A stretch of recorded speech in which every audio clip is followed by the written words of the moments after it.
Parfois, le fait d'ignorer les gens est nécessaire pour préserver notre santé mentale et notre bien-être global.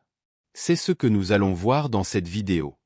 Je vous invite à partager vos avis sur la question dans les commentaires et à aimer la vidéo si elle vous a été utile.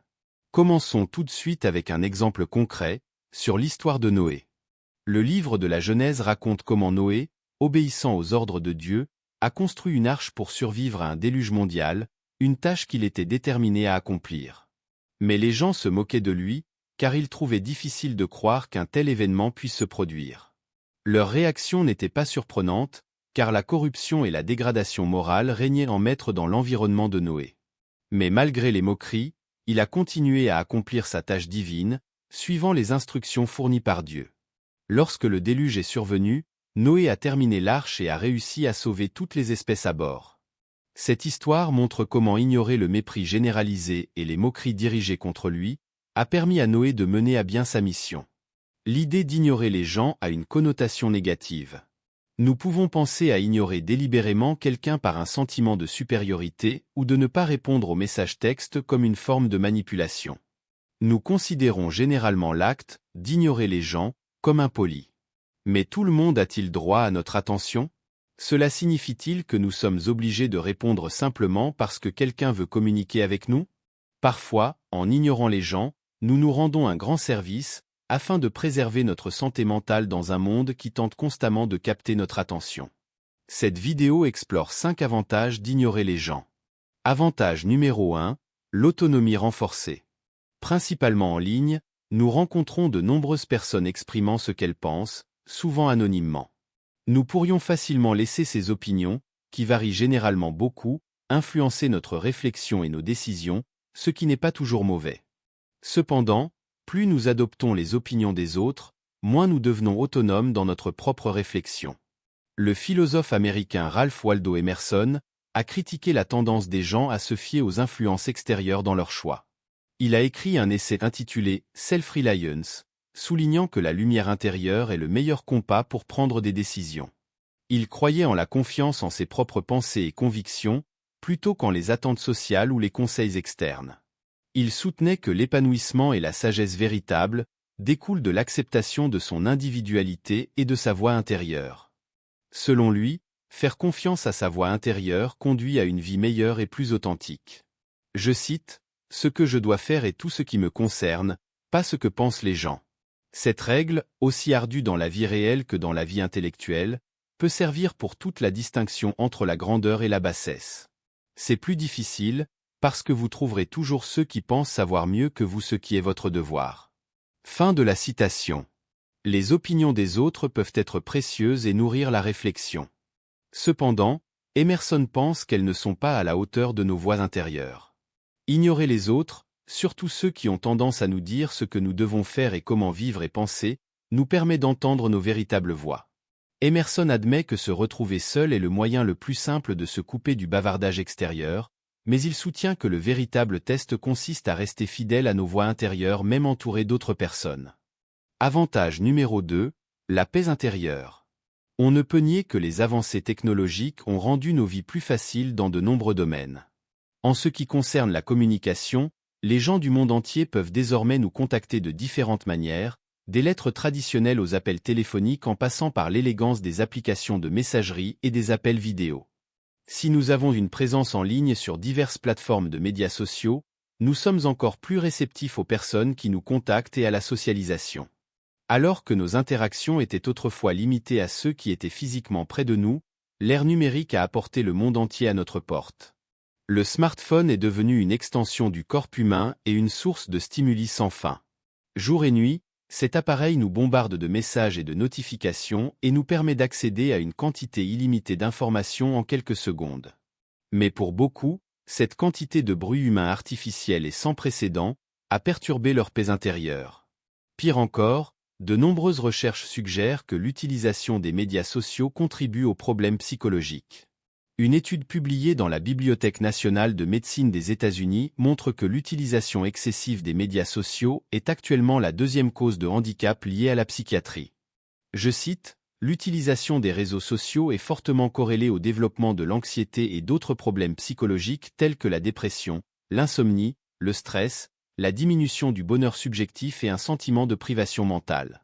Fin de la citation. Bien que cette étude se concentre sur les troubles mentaux, elle montre comment l'exposition et l'immersion dans les médias sociaux peuvent nuire à notre santé mentale. Ce n'est pas surprenant, compte tenu de la quantité excessive de stimuli, de la concurrence constante pour l'attention et de l'influence sur l'estime de soi. Bien qu'ils puissent être utiles et amusants, les médias sociaux amplifient le bruit humain, une façon superficielle et fabriquée en masse de se rapporter les uns aux autres. C'est une autre addition au paysage médiatique déjà bruyant, conçu pour capter notre attention. Ignorer tous ces bavardages en éteignant nos smartphones et nos télévisions peut nous aider à retrouver notre paix intérieure. Imaginez la réduction spectaculaire des stimuli et le silence lorsque nous avons mis en sourdine les milliers de voix qui nous crient habituellement dessus. Nous pourrions passer d'une vie contrôlée par la technologie à celle de sages taoïstes calmes assis tranquillement au bord d'une rivière.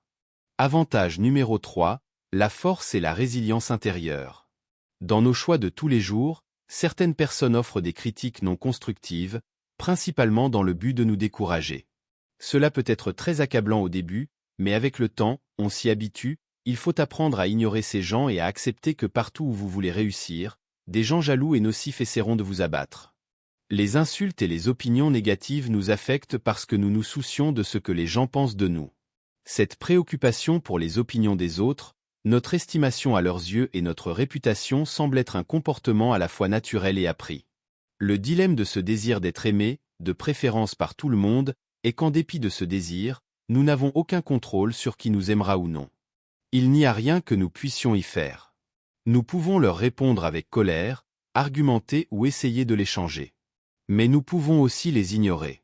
Ignorer les gens est souvent le choix le plus sage, car cela demande le moins d'énergie, coûte une attention minimale, et nous ne risquons pas d'être entraînés dans une dispute épuisante menant nulle part. Après tout, la plupart des trolls et des détracteurs n'ont pas l'intention de changer. Ils veulent juste mettre de l'huile sur le feu. Le philosophe stoïcien Épictète utilise une analogie intéressante qui pourrait nous aider à devenir plus résilients face à la toxicité des gens.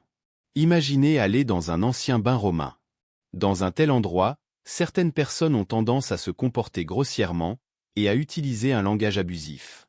Si nous allons là-bas en pensant que c'est dans la nature de cet endroit de rencontrer de telles personnes, et que notre objectif est de garder la tête froide lors de la visite de cet endroit, nous en conclurons que nous n'atteindrons pas cet objectif si nous nous laissons déranger par eux. Avoir une présence en ligne, comme une chaîne YouTube, nous expose naturellement au trolling et aux critiques. Cela fait partie du territoire lorsque vous vous exposez sur Internet. Par conséquent, accepter ces personnes comme faisant partie du travail renforce la résilience. Après un certain temps, les commentaires désagréables apparaissent comme des mouches, passant en visite un jour d'été, légèrement ennuyeux au plus, et indigne de s'énerver. Avantage numéro 4, l'attention. L'attention est une denrée précieuse de nos jours.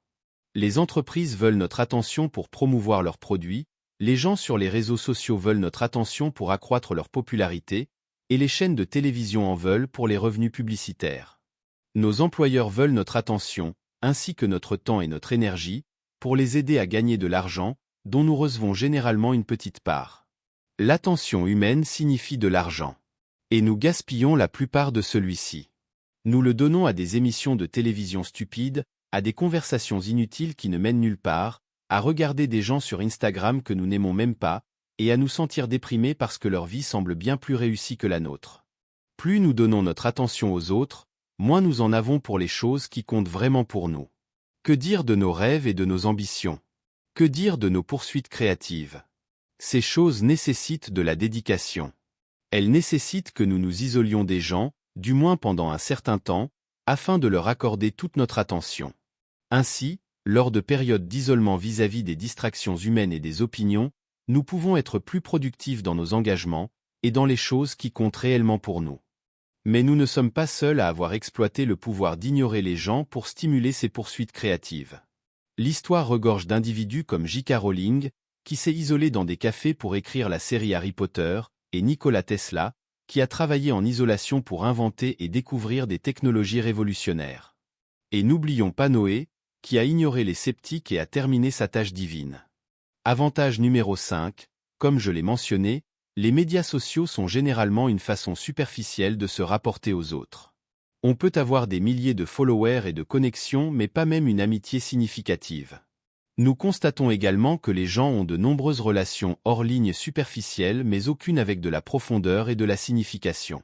Ils ont dispersé leur attention à plusieurs, au lieu de se concentrer sur quelques-uns.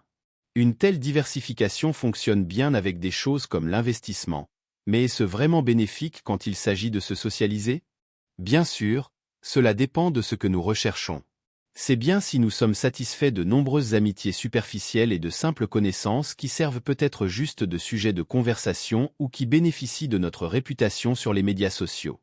Imaginez de connaître autant de personnes, d'appeler beaucoup d'entre elles amies, d'être en couple par peur de solitude, mais de ne pas être heureux ou heureuse, et malgré tout, de se retrouver sans confident véritable en période difficile. Cependant, un philosophe allemand, Arthur Schopenhauer, encourageait en fait à maintenir les gens à une certaine distance. Il était un pessimiste qui comparait les relations humaines à des hérissons.